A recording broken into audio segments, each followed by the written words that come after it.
பார்த்தீங்கன்னா மத்திய பிரதேஷில் கவாசா பார்டர் வந்துட்டேன் சாரி தப்பாக நினச்சிக்காதீங்க. பார்டர் வந்துட்டேன். இந்த இடத்துல வந்து எனக்கு ஹிந்தி 1 2 3 4 5 வரைக்கும் தான் தெரியுது. அதுக்கப்புறம் தெரில.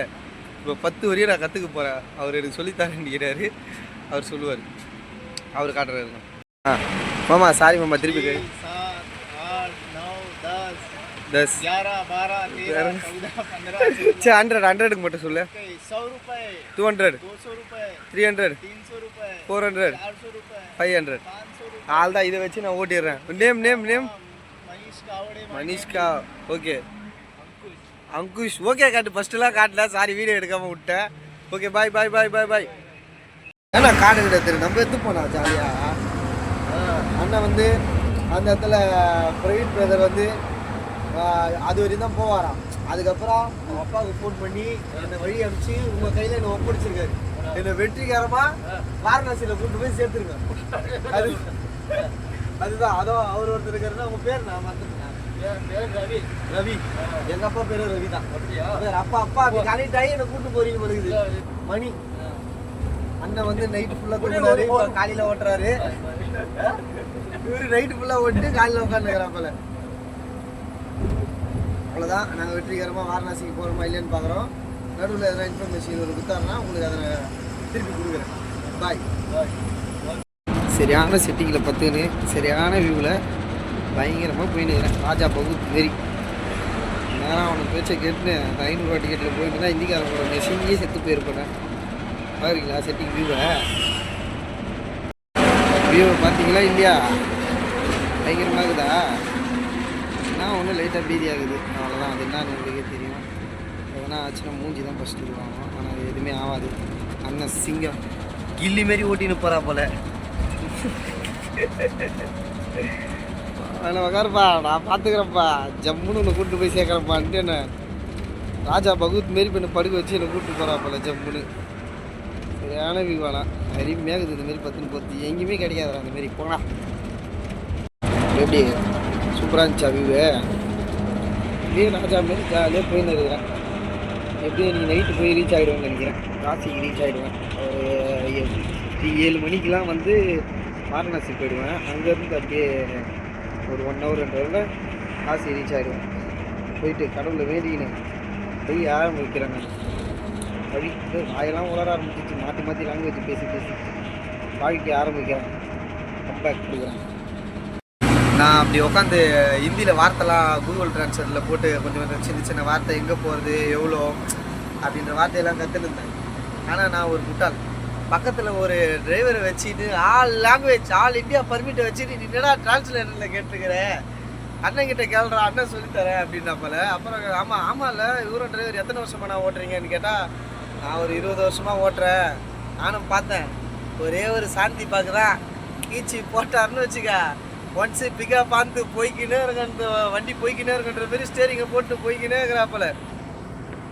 கமல் மாதிரி எல்லா லாங்குவேஜும் பேசுவோம் பொழுதுதானா அப்படின்னு. நான் வந்து கோச்சிக்காதப்பா கமல் ஃபேன் இல்லை ரஜினி ஃபேனாக இருந்தேன் ஒரு காலத்தில். அது நடுவில் வந்து ஒரு சின்ன சின்ன தலைவர் வந்து தமிழ்நாட்டை விட்டு கொடுத்து பேசுறதுனால நான் வந்து வேறு ரசிகராக மாறினேன் அப்படின்னாரு. அது அப்படியே ஸ்டாப் பண்ணிட்டேன். பக்காவாக இது ஓப்பன் பண்ணிட்டாங்க நம்ம பேசலாண்ணா அப்படின்ட்டு. அதுதான் அவர்கிட்ட கேட்க போகிறேன். இப்போ யார் ரசிகரானா ஆகுறீங்க? விஜயா? அப்போ டிவி கேக்கு தான் ஓட்டா? ஆமாம் கண்டிப்பாக நல்லது பண்ணுவார் நம்புறீங்க? புரியுங்களா? வேறு யாரும் பிடிக்கும்? அஜித் தளபதி ஃபுல்லாக ஆல் இந்தியா டோட்டல் இந்தியாவே கவர் பண்ணி வச்சுருக்கிறாங்க தளபதி. எதனால எதனால தான் பிடிக்கும்? நடிப்பு நல்லா இருக்கும். அவராக சுயமாக வந்தவங்க விடாமுயற்சி விஸ்வரூப வெற்றின்ற மாரி விடாமுயற்சி ஒரு படம் ஒன்று எடுத்தார். பட் ஆனால் படம் கொஞ்சம் இதுவாகுது. நல்ல வேலை பரவாயில்ல நல்லா தான் இருக்குது. நல்ல ஆனால் சொன்ன மாதிரி தனியாக யார் கேட்டாலும் அதை தான் சொல்கிறாங்க. அவர் விடாமுயற்சியில் தனியாக வந்தார். அவரே வந்து ஜெயிச்சாருன்னா நானும் அப்படி தானே போகிறேன். நான் ஜெயிப்பேன். தனியாக போகிற நண்பர்களோட வந்தேன். பாதியில் கூட்டிட்டு போயிட்டாலுங்க. இப்போ தனியாக போகிற நிலைமைக்கு ஆயிடுச்சு. மாதிரி கான்ஃபிடண்டாக போவாங்க. ஐயோ தளபதி ஸ்பீச் தான் போகல. ஃபுல்லாக கான்ஃபிடண்ட்டாக போங்கன்றாரு. சரிண்ணா அஜித்தா விஜயானா யார் சொல்லுவீங்க? இப்போ வந்து விஜய் தான். இப்போ வந்து விஜய் தான். சரி இப்படி வச்சுக்கலாம். படம்னா அஜித், கட்சினா விஜய். நான் வந்து தலை ரசிக, விஜய் தொண்டை அப்படின்ற மாரி. அவ்வளோதான், ஜாலி தான் பிள்ளைங்க. இதுக்கப்புறம் வேறு எப்படி நான் உங்களுக்கு கல்யாணம்லாம் ஆயிடுச்சா? கல்யாணம் ஐயோ நான் ரெண்டு கேள்வி கேட்குறேன். இப்போ இவ்வளோ வயசாகிருக்குது, கல்யாணம் ஆகி என் வயசில் ஒரு பையனே இருப்பான். அவனுக்கு கல்யாணம் ஆகி அவனுக்கே ஃபோன் இருக்கும் போல இருக்குது. எத்தனை வருஷம் நான் அவனுக்கு கல்யாணம் ஆகி? 2000 ஆச்சு. 2000. அப்போல்லாம் எனக்கு 2 வயசு. ஒரு கல்யாணம் பாப்பா படிச்சுட்டேன், 7வது படிச்சுட்டேன். பாப்பா படிக்கிறாங்களா? எப்படி நான் போகுது லைஃபு? கல்யாண லைஃப்பில் நல்லா இருந்ததா? உண்மையை சொல்லணும், ஓப்பன் டாக்கு.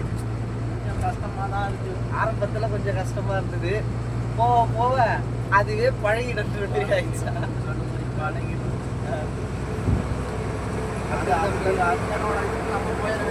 அவங்களோட ஒரு கட்டத்தில் அவங்க போட்டுக்கு நம்ம பாயிண்ட் பண்ணுறீங்களா? மாலான்ற மாதிரி ஆகிட்டோன்றீங்களா? ஆமாம், கண்டிப்பாக. இந்த சாண்டி மாஸ்டர் சொல்லுவார், சாரிம்மா சரிம்மா, அந்த 2 டைலாக்கை போட்டு சமாதானமாக பாயிண்ட் பண்ணுறீங்க. அடுத்தது நான் பொண்ணு கல்யாணம் பண்ணோம், படிக்க வைக்கணும், அந்த ஒரு கடமையினால இன்னமும் அந்த ஸ்டேரிங்லேருந்து கை எடுக்காமல் போய்க்கினே இருக்கிறீங்க. ஆமாம். எத்தனை பேர்? நான் ஒரே பொண்ணு மட்டும் தானே. எந்த ஊர்னா? நான் ஊரே கேட்க மாட்டேன். திருச்செங்கோடு. நாமக்கல் மாவட்டமா? நாமக்கல் மாவட்டத்துலேருந்து வரா போல. என்ன அந்த அவரு என்ன பார்க்க வச்சு சிவன்கிட்ட போயிட்டு அங்கேருந்து பெருமாள் ஒரு புது கோயில் ஒன்று ஓப்பன் பண்ணாங்க. என்னதுன்னா அது அங்கேயே அந்த இவர் மோடி ரஜினிலாம் திறந்து வச்சாங்களே, ராமர் கோயில். அயோத்தியா அப்படியே ஒரு அயோத்தி ஒரு பிரான்ச் பார்த்துன்னு அடுத்ததுனா கதைன்னு பார்க்கணும். வாரணாசி போயிட்டு அடுத்தது. ஆமாம், வாரணாசி போயிட்டு அடுத்தது அயோத்தி தான். அயோத்தியிலேருந்து தான் பிளான் பண்ணோம். ஏன்னா ஃபஸ்ட் வாட்டி நான் வாரணாசி வரும்போதே அயோத்தியை பார்க்கல, அப்போ தான் ஓப்பன் பண்ணுறாங்க அன்றைக்கி தான். ஆனால் எல்லாருமே சொன்னாங்க சீக்கிரம் பார்த்துடலாம்ப்பா. ஆனால் நாங்கள் ட்ரெயின் ஆல்ரெடி புக் பண்ணிட்டோம், அதனால் பார்க்கல, அப்படியே திரும்பி போயிட்டோம். இப்போ வந்து சிறகட்டிக்கும் பறவையாக பறந்துனுக்கிறேன் நான். அதனால் நம்மளுக்கு இந்த டேட்டு டைம்லாம் முக்கியமே இல்லை, எந்த வேணாலும் எப்போ வேணாலும் போகலாம். ஆனால் இந்த லாரி ஓட்டுறீங்களே, உங்களுக்கு பிரச்சனை, லாரி ஓட்டத்தில் ஒரு பிரச்சனை, இந்தமாரி பிரச்சனைலாம் வரும் அப்படின்னா கஷ்டமாக இருக்கிற சூழ்நிலைனா எது நான் சொல்லுவேன்? பிரச்சனைனா என்ன மாதிரி? நார்மலாக இப்போ நீங்கள் வண்டி எடுத்துகிட்டு போகிறீங்களா, உங்களுக்கு நிறைய தடங்கள் வருது, டென்ஷனாக வருது, பிரச்சனையாக வருது, அந்த மாதிரி விஷயங்கள்லாம் கேட்குறேன். என்ன வழியில் வண்டி ஏதாவது பிரேக் டவுன் ஆனால் கஷ்டமாக இருக்கும். வேறு இந்த மடக்கிறது, இந்த இந்திக்காரங்களாம் கட்டி தீக்கு முடியாடுறாங்க சில பேர் வீடியோலாம், அதுமாரி மடக்கி வழிப்பறி பண்ணுறது அந்த மாதிரிலாம் நடக்குமா? நடக்கும். நம்ம இடம் பார்த்து இதுவரையும் நீங்கள் இதுவும் அந்த மாதிரி பண்ணிக்கல. நான் ஒன்று ராஜன் மட்டும் குறுக்க வந்துடுவானுங்களா, அந்த நாய் மட்டும் குறுக்க வந்துடும். நீங்கள் வேறு வழி இல்லாமல் தானே அதை இடிக்க வேண்டியதாக இருக்குது. ஆமாம், கண்டிப்பாக முடியாத பட்சத்தில் யாரும் ஆமாம், தெரியாமல் நடக்கிறது தான் அந்த ஒரு பிரச்சனை. வேறு எங்கன்னா வண்டி கீர் பிரச்சனை, அந்த மாதிரி பிரச்சனை, இந்தமாரி அதெல்லாம் நினைச்சுன்னா உங்களுக்குன்னா அந்த பேமெண்ட்லாம் கரெக்டாக வந்துருமாண்ணா? அது லாரி ஓட்டிட்டு போய் இது பண்ணுறீங்களே, பேமெண்ட்லாம் கரெக்டாக வந்துருமா? அதெல்லாம் ஓனர் இப்போ அந்த நடைமுறை. இது எப்படிண்ணா ஆர்டர் உங்களுக்கு வருது? இப்போ இந்த லாரி எடுத்து நீங்கள் போய் டெலிவரி பண்ணி இதை பண்ணி அதை பண்ணுறாங்களே, அது எப்படின்னு கேட்குறேன். ஒவ்வொரு ஊர்லேயும் இந்த ப்ரோக்கர் ஆஃபீஸ் மாதிரி வச்சுருப்பாங்க, ஏஜென்ட் ஆஃபீஸ். ஓகே. பார்ட்டி வந்து அவங்களுக்கு ஃபோன் பண்ணுவாங்க, வண்டி கேட்பாங்க. அவங்க இப்போ 10 அடி 20 அடி மாதிரி இருக்கும் செட்டில். அப்புறம் அவங்க நீங்கள் இந்தந்த ஊருக்கு போகிறீங்களான்னு அவங்க கேட்பாங்க. சரி ஓகே நான் போகிறேன் அப்படின்னு பிக்கப் பண்ணிடுறேன். இந்த வாடகை சம்மந்தப்பட்டால் போகலாம், இல்லைன்னா அடுத்தவங்க போவோம். அவ்வளோதான், அது நம்ம விருப்பம் தான். இந்த ரேபிட்டோ அந்தமாரி புக் பண்ணால் போகிறேன், விருப்பம் தான் அட்டன் பண்ணி எடுத்துகிட்டு போகிறேன். இப்போ சரி, நான் இப்போ மீஞ்சூர்லேருந்து இப்போ என்ன போகிறீங்க? கோரக்பூருக்கு போய் டெலிவரி பண்ணிட்டு அடுத்தது வீட்டுக்கு போவீங்களா, இல்லைன்னா பிளான் பண்ணுவீங்க? ரோடு கிடச்சானா உங்கள் அந்த ஏஜென்ட்டெல்லாம் போய் பார்ப்பீங்களா? அங்கேருந்து எங்கே இருக்கிறாங்க, இந்தமாரி இருக்கா, எங்கள் ஊருக்கு போகிற மாதிரி எதனா இருக்கா, இல்லை அது பக்கத்துக்கு போகிற மாதிரி தான் நீங்கள் கேட்டு தான் எடுக்கணும். ஆமாம், கிட்டத்தட்ட அப்படிதான். ராபிடோ ஓலாவும் போகிற மாதிரி தான், ஆர்டர் வச்சா போகிறது தான். அங்கேருந்து கேட்டு போகணும். எவ்வளோ நான் சேலரி தருவாங்க உங்களுக்கு மாதம்?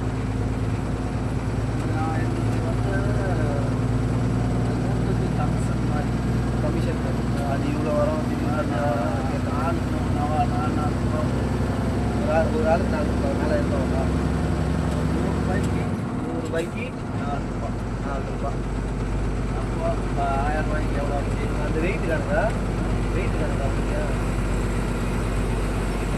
இப்போ ஒரு 100 ரூபா பொருள்னா அதில் ஒரு 4 ரூபா ஷேர். அந்த மாதிரி அமௌண்ட்டை பொறுத்து எடுத்துகிட்டு போகிறது தான். 4 ரூபாய் எங்கே, மீதி 96 ரூபாய் எங்கே? மீதி 96 ரூபாய் அங்கேருந்து வந்து இங்கேருந்து போய் அப்படி பிரித்து இப்படி பிரித்து ஏஜென்ட்டுக்கு போய் அப்படி இப்படி போகுது இல்லைன்னா வெறும் 4%. புஷ்பா மாதிரி வராப்பல 4% இது எனக்கு இருக்குது. சரிண்ணா, நீங்கள் ட்ரைவ் பண்ணுங்க, உங்களுக்கு டிஸ்டர்ப் பண்ணுறேன். நீங்கள் வண்டி ஓட்டுங்க, நான் உங்களை டிஸ்டர்ப் பண்ணுற பொழுது நம்ம இன்னும் கொஞ்ச நேரம் கழிச்சு பார்ப்போம். ஆஹா, இப்போ பார்த்தீங்கன்னா உள்ளெல்லாம் வாங்கிட்டு நான் எந்த இடத்துல நான் இப்போ நம்ம பிக் ஸ்டாப் போட்டோம். இப்போ இந்த இடத்துல நின்றுமே எந்த இடம் இது?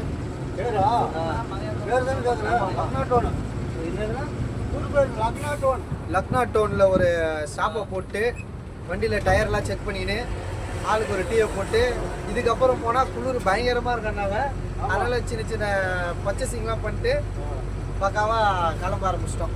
அண்ணனை முடிச்சிக்கினா போல. இதுக்கப்புறம் நான் ஓட்டுறேன் அட்டு களத்தில் இறங்கிட்டேன் போல. அண்ணன் முடிச்சுட்டாரா? அவருக்கு இதுக்கப்புறம் ரெஸ்ட். அவருக்கு கீழே ஏதோ ஃபோன் கால் பேசிக்கிறாரு. நம்ம பார்த்துக்கலாம். அருமையாக இருக்குது.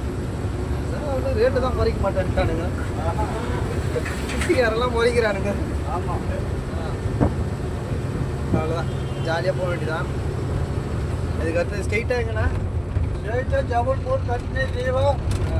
இப்போ வண்டி நிற்கிறது ஸ்ட்ரெயிட்டாக எங்கே போய் நிற்கும்? ஜவுல்பூரில் போய் ஒரு ஸ்டாப்பு. ஜவுல்பூரில் போய் ஒரு ஸ்டாப்பு. அங்கே ஒரு டீ. ஆமாம், அங்கே ஒரு டீ. அதுக்கு கட்னி. கட்னியில் ஒரு ஸ்டாப்பு. கட்னியில் ஒரு ஸ்டாப்பு. அங்கே ஒரு டீ. அங்கே ஒரு டீ.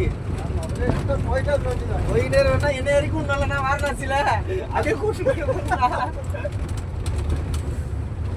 எப்படி வாரணாசி இன்னும் எவ்வளோ நேரம் இருக்குது? அது வெடி என்ன இருந்து வெடிச்சு போயிடும். காலையிலலாம் வாரணாசியில் இருப்போம். ஆமாம், அவ்வளோதான். வெடிச்சு போயிடாது. கரெக்டாக பிளான் படி 18ஆம் தேதி காசிக்கு போகணும்னு பிளான் பண்ணோம். காலையில் விடிஞ்ச உடனே காசியோட அருளை அப்படியே வாங்கிக்கின்னு அடுத்த பிளான் நான் பார்ப்பேன். ஆஹா, நான் கண்ணெல்லாம் போட்டு ஃபீலிங் சார் அட்மினிஸ்ட்ரேஷன் மாரி ஆகிட்டேண்ணா. பாய்.